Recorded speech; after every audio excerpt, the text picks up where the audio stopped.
Welcome to PET Simplified channel. Today we are going to look at PET Phase 2 tips, and then I'll be looking at part 1. We have 3 different parts. The first part will be how to collect data using electronic questionnaire, and then the second part will be how to create questionnaire in Microsoft Word, Google Forms, or Microsoft Forms. And then the last part of Phase 2 is going to be how to analyze data using spreadsheet and then database. Right. Don't forget to subscribe to the channel, and this document will be made available below the video. Now, collecting data using electronic questionnaire in Phase 2. The purpose of the questionnaire is to collect data that answer your research questions. And then it mainly focuses on people's views, experiences, and then perceptions that are not available in other sources. In other words, you are going to get other people's views and opinions about the topic, and then their perceptions that you cannot find it in other sources.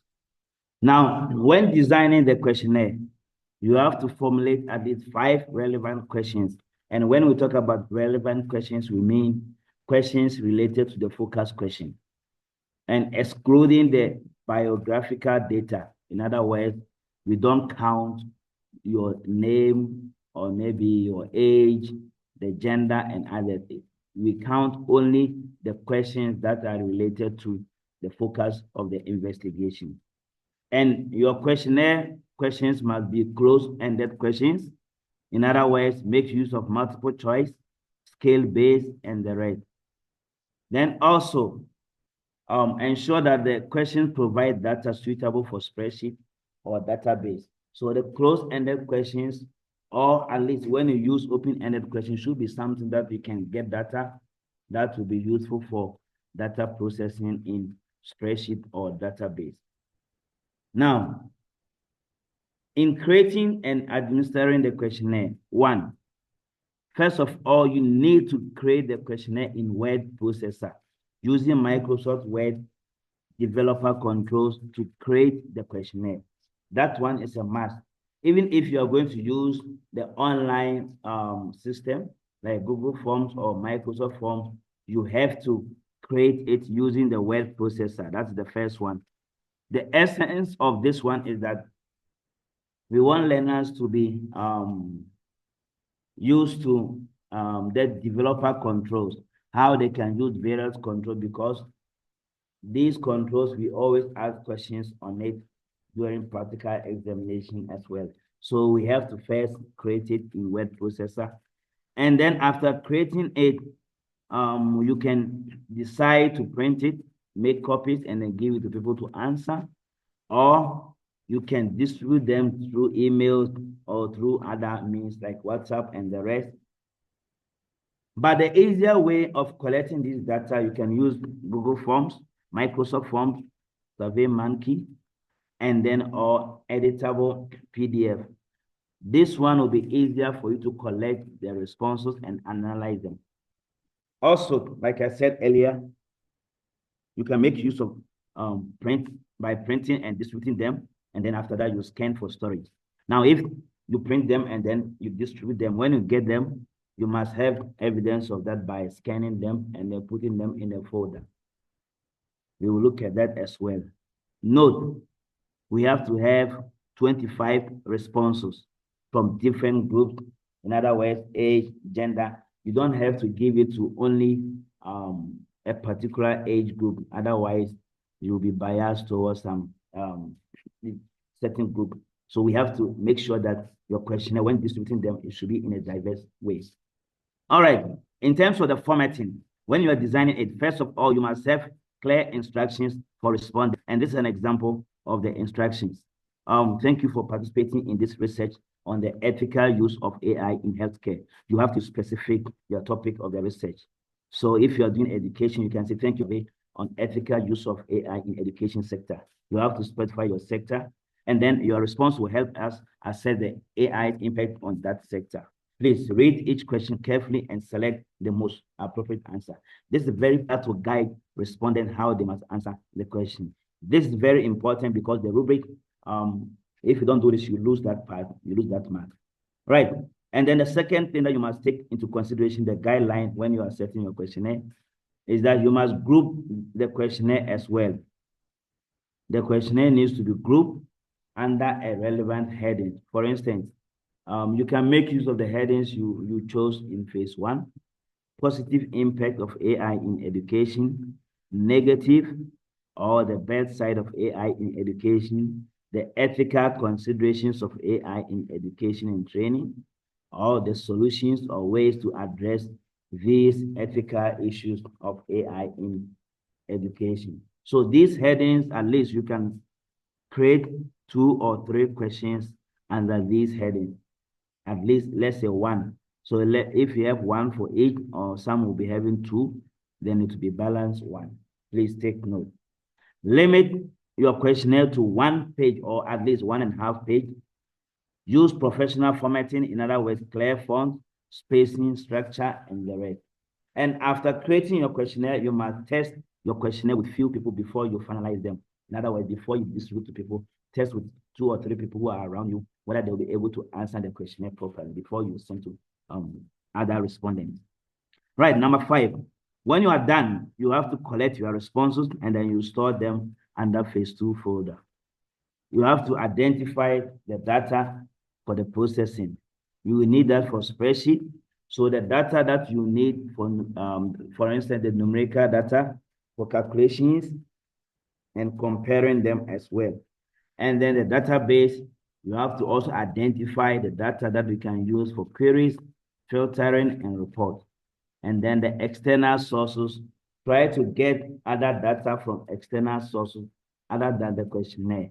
For instance, you can go to internet, like the survey data. You can search for some of these: ethics concern in AI-driven assessment, teacher and student opinions on AI tools, case studies of AI misuse in education or that sector. So you can search for them and get some information. That kind of data shouldn't be necessary only numerical one. It could be text one, so that you can capture and then you do 1 or 2 analysis of it. In the next video, I will show you how to get this kind of data. The second one, like AI adoption trends, growth in AI-powered learning platforms, AI policy implementations, the stats on AI bias in grading system. Some of these topics you can get external data that you will store in another sheet for your phase 2. So please try to get some few external data, please. That's very, very important. Right. And then we move straight to the next one, which is the analysis of the data. The analysis of the data. Now, when you're analyzing the data, we will talk about it in the next video. Make use of pivot tables, charts, or graphs, then the if statement and logical functions to categorize ethical AI risk. You must apply summary tools, like, for instance, using the pivot by, group by, which I will explain them to you as well in the next video. And then the processing part, you create and prepare spreadsheet, and then the data that you have, you must store them. Make sure that you highlight the row and column headings for clarity. Use colors, borders, styles for easy readability, or you can make use of conditional formatting. You can make use of conditional formatting as well, so that it will be easily readable. And in processing the data, you have to use the following functions. Now, when you talk about level 1, you must make use of functions, at least one function in level 1. Functions like sum, max, min, count, average, mode, median, len, value, or basic arithmetic operation, like maybe multiplying 2 values or dividing 2 values, or power and the rest. Then the level 2, You can use count if, sum if, round, concatenate, large, small, left, or right function. Or you can combine at least two functions in level 1. And then level 3, you use if function, date and time, calculations, made, or the text functions ran between for level 3. And then for level 4,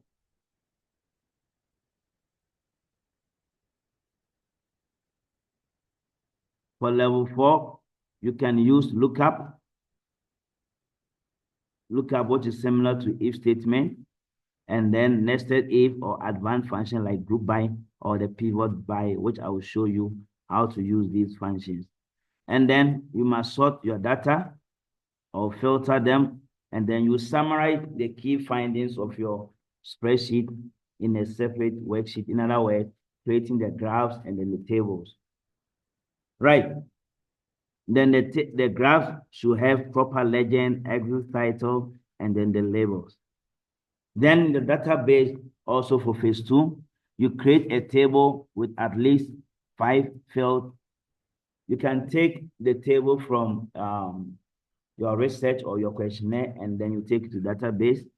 You must ensure data accuracy by using appropriate field names, data types, validation rule, input mask, and combo box. So you must have one validation rule, at least, one input mask, and one combo box. Then all the data types must have appropriate names and then different sizes or the appropriate sizes. And then you must capture at least 20 records into that table. Then when you are done, you create at least 3 queries. One simple query that involves like criteria like is null, not, or is not, or equals to, or greater than, or less than.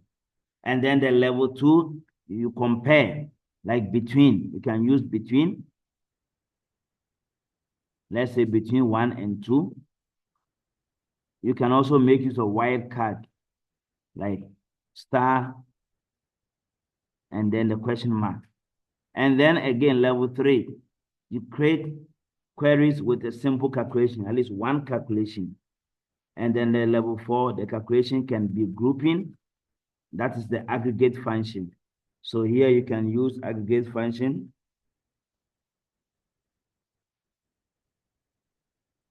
Or you can use if function, that's the logical. And in database, this is what, when you're using if, is double if, which I will explain them how to use the if statement and then the count if and others.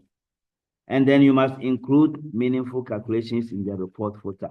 So after that, you must create a report, and then you sort the report, you group it, and then you do one calculations in the report. So this is what we need from you regarding phase 2.